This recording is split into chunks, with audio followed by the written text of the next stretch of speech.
To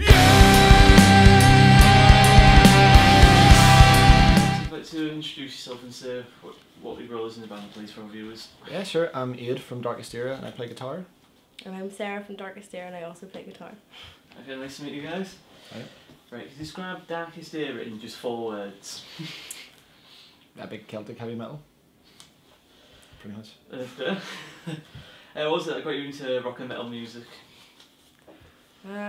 Listen to parents, you know, good music, like listen to Deep Purple and Thin Lizzy and all those ones. Like we all sort of like were brought up on, you know, sort of 70s, you know, early 80s sort of rock bands and stuff, so yeah. Usual gateway then, yeah. Yeah, pretty good one though, you know. I was in a really into Arnold Schwarzenegger movies, so myself and my cousin stumbled upon the Last Action Hero soundtrack, which had Queensryche, AC/DC, Anthrax, Megadeth, like Aerosmith, all these killer bands. So that's kind of how I got into that music as well, and then just friends and stuff. So just the usual. So musically, who are your main influences? Is like the bands you mentioned? Yeah, pretty much. I mean, there's a lot sort of more. I think everyone has a lot of different influences in like other music as well, and as well as sort of like traditional sort of Irish stuff. You know, a lot of people would have been sort of brought up with as well, like more like the Horslips and Christy Murray and that kind of thing. yeah. I mean, like everyone's there's, you know, certain influences that everyone shares that you can sort of pick up in the band, like Thin Lizzy, Iron Maiden, and Bathory, and these kind of bands. But individually, like there's everything from, you know, atmospheric Norwegian, you know, ambience to, you know, folk music, electronica, just everything. So everyone has a pretty wide sort of range of music that they listen to, but the more sort of traditional metal bands and this kind of thing that would make its way into the music, really. So, how did you decide on the genre of the band? Was it like, did you intend to do that, or was it like developed through? No, initially we were like a covers band, you know, we just sort of just got together just literally to play music whenever we were like, I know, 15, 16, something like that. And when I joined whenever I was 16, and him and the singer had a band, and that was like a covers band, and that sort of broke up, and then we just sort of wrote one riff, and it was sort of like Tweedledee type folky thing, and we got like a harmony going, and we were like, this is fucking awesome, let's do this in every song we write. So like, yeah, since then it was sort of we sort of like tamed it more and made it heavier and just sort of tried to make it our own, you know. What do you think of the state of the UK scene? Do you think it's getting better or worse? Well, this is our first UK tour, so we don't really know. It's a whole bunch of the shows so far have been sold out, so it seems pretty cool. Like I know it's like Eaglestorm are really big at the minute, so I know not every band is selling so well, but like back home in, you know, in Northern Ireland and stuff, it's pretty healthy. Like you know, the gigs are getting pretty good turnouts, and there's bigger touring bands coming all the time, you know. But can't really say about the rest of the UK, but like so far the shows have been really good, like. Yeah, definitely. So what's it like to all in with Eaglestorm? Yeah, it's awesome. Alright, like, no, it's good crack, like. Living the amounts of alcohol every night. A more raggedy arse bunch of vagabonds I could not hope to encounter. They're everything I expected and less. No, they're actually really cool guys. Like you know, Gaz and Peter are old friends of ours anyway. So we'd met them, and we had never met Claim the Throne before, but they're completely fantastic people as well. Pretty much mates now, you know what I mean, by this point, so. Yeah, we're having like an awesome time, and the crowd reaction has been just fantastic, so yeah, it's couldn't have went better so far. There's not a lot I can ask for, really. So your last album, the Last Caress of Light, released on Metal Bullet, what did you try to do differently with this album? Well, it was actually our first album, so we just wanted to release an album that, you know, we were just really proud of and played through and had all the themes and everything that, you know, sort of like we've come up with so far, just, you know, pelted into, you know. Yeah, it's like a document of the last couple of years, basically. That's the word I was looking for. Yeah.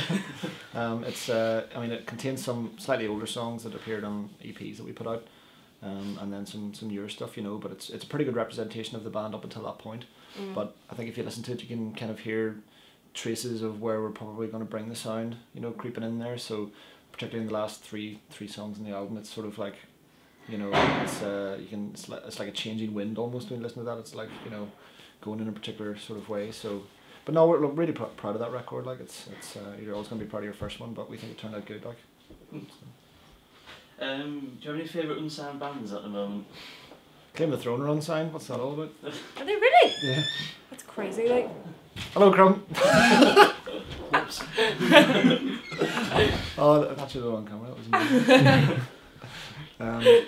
Brilliant. No, yeah, Claim the Throne. They don't have a label, but I don't think that'll be the case for long because they're really like an awesome band, you know. They like went down so well with the Elstorm. Like the whole crowd just seemed to go mad for them because they're, you know, they're quite serious, but they're also like a lot of fun on stage. Like, yeah. And some of the stuff's tongue in cheek as well. Yeah, there's one of the gigs they came out, like our singer and somebody else came out wearing these horse masks and dancing all about the stage and everything. So it was like, that was really funny. I just looked at the stage one play. I was like, what's going on? Where did these fucking horses come from? That's a total party every night, like, yeah. You know, but yeah, Claim the Throne, and I guess who from the Irish scenes? One side.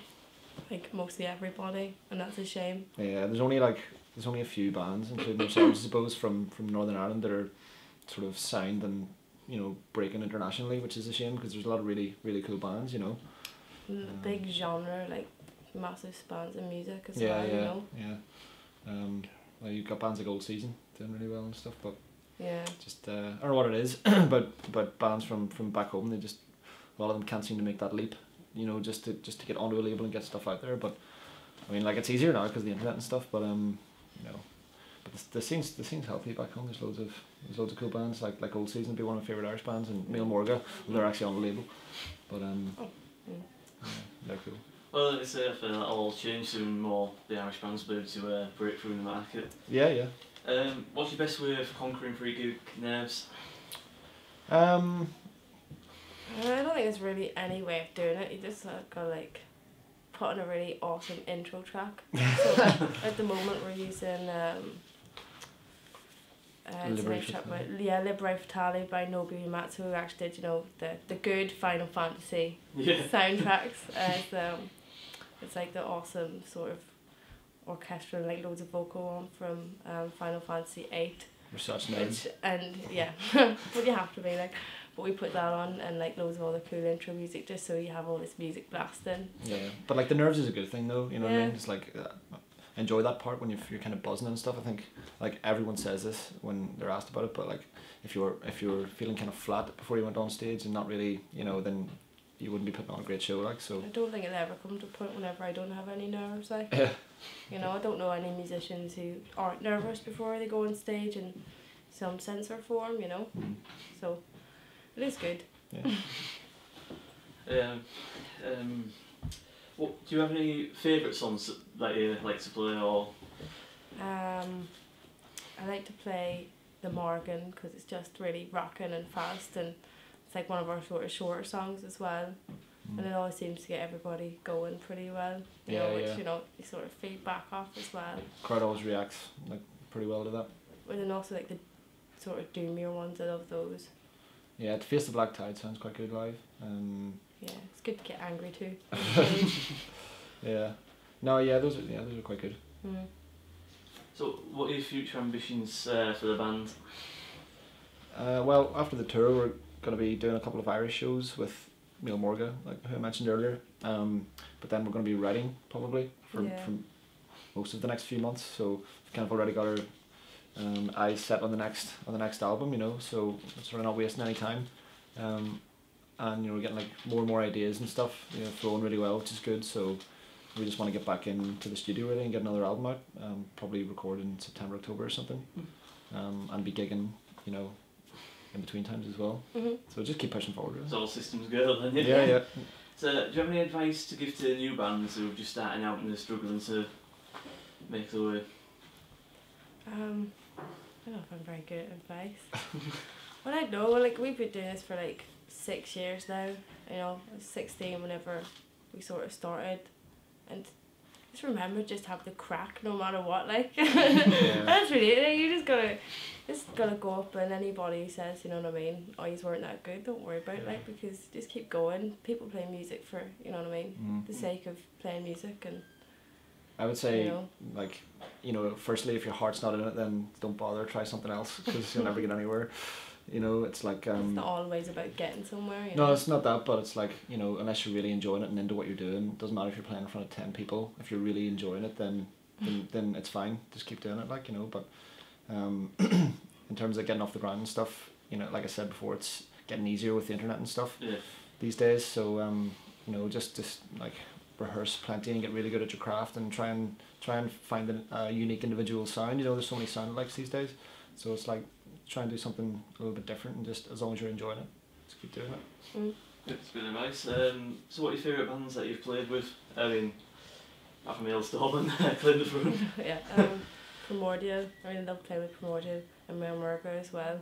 Yeah. There's a shed load of Irish bands that we used to play with, Sorrowful a lot, and Sirocco. Yeah, they're quite cool. And I can't even remember who else anymore, like, there's been so many Irish bands over the years. Gamma Bomb. Never actually played with Gamma Bomb before, so, but they are cool. Got both their albums, are great. Yeah, we played the DVD recording show that Primordial did for their DVD, so that was particularly cool. You know, that was a sold out show. That was one of the biggest all Irish metal band bills that ever been, basically. So that was really cool to be part of it. That night I was very nervous. So yeah, I mean, like, so if you're playing with mates like we are tonight and stuff, then it's like it's cool, you know. Yeah, but oh well. But yeah, it's gonna be hard to top this though, I have to say, because playing with these two bands, it's been so cool so far. So. It's amazing. Have you ever had anything strange given to you by a fan or thrown on stage at one of your gigs? Thrown on stage or given to us? I don't think so. Around the time the album came out, it wasn't given it to us on stage or anything, but a really dodgy, like, pencil drawing of each member of the band appeared somewhere online. Oh, that's right, yeah. And it was like, it was quite bizarre. Yeah, it was sweet. It was in nice a way. though, yeah. It was really sweet, but it was also kind of creepy in another way. Fan art. We can have our own fan art page with just that one picture there. Yeah, but stalkers. Yeah, so I don't post my address up anyway. Well, on the subject of stalkers, this question's going to seem a bit weird now, but say you died right now, what 3 albums would you take to heaven with you, or whatever your equivalent is if you believe in something else? 2 EPs in the album. No, I don't know. Well, probably Power Slave by Iron Maiden, then Live and Dangerous by Thin Lizzy, and probably something by Ulver, because it would sound cool in heaven if it existed. I don't know about me, like, I just listen to so much music, like, I can't even come up with an answer off the top of my head, to be honest with you, because I couldn't. I just couldn't, like, you know, I couldn't actually pick my favourite 3 albums, like. Changes all the time as well. Couldn't even pick my favourite 10. Couldn't even pick my favourite 100, like, you know. I guess you could do the cheeky option, just take your iPod with you. There is that, yeah. As long as I had everything that, like, you know, I wanted, and loads of stuff that I hadn't heard before as well, because I think that's always a good thing, like, you know, hearing new music especially as well. So I just want, like, you know, all the old stuff, load of future stuff, you know. Right then, that's everything then. Let's ask him what the favourite rum is. Okay, yeah, well, since we're on Hailstorm Stone paraffin, what is your favourite brand of rum? Sailor Jerry's or Morgan's Spice, probably. Captain Morgan's. One only has to be. Bit of a classic. The light one, not the dark one though. The dark one tastes like someone's... Do you know what? They're both grand, like. You put enough coke in, they're both grand. Both do the job, like, end of the day. Yeah, it's Any port in a storm. It's a 6th date in, so... Any port in a storm, indeed. We'll drink anything now, it's a 6th date in, so... Yeah. Lighter fluid probably be alright. Water would be good.